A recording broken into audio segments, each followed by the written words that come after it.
நாங்க நிதி நிலைமையை சரியா கையாளுற திமுக அப்படின்னு சொல்லி ஸ்டாலின் அவர்கள் கிளைம் பண்றாரு. அதான் இது ரொம்ப தவறான மக்களை ஏமாற்றக்கூடிய பேச்சு. எப்படின்னா, போராடக்கூடிய அத்தனை ஊழியர்கள் இருக்காங்க. அரசு ஊழியர்கள், ஆசிரியர்கள், இடைநிலை ஆசிரியர்கள், செவிலியர்கள், துப்புரவு பணியாளர்கள், போக்குவரத்து ஊழியர்கள், மின்வாரிய ஊழியர்கள், மருத்துவர்கள், அத்தனை பேரும் கடந்த 2 மாதமாக தமிழ்நாட்டில் போராடிட்டு இருக்கான். தினம் தினம் அவனை அரெஸ்ட் பண்ணி உள்ளே போடுறீங்க, மறுபடியும் காலில் போராடுறான்.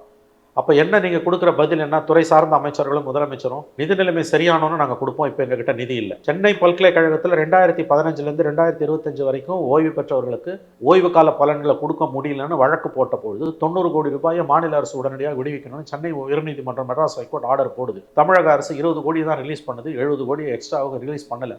கேட்டால் நிதி இல்லைன்றாரு நிதித்துறை செயலாளர். 70 கோடியை கொடுக்க கையில் பணம் இல்லைன்னு சொல்ல நிதித்துறை செயலர் இன்றைக்கு 1,31,00,000 பெண்களுக்கு 5,000 ரூபாய், எத்தனை கோடி வருது? அது எத்தனை ஆயிரம் கோடி வருது? எங்க இருந்துங்க இந்த பணம்? 60,000 கோடி ரூபாய்க்கு மேல வந்து எங்க இருந்துங்க இந்த பணம் இன்னைக்கு வந்தது?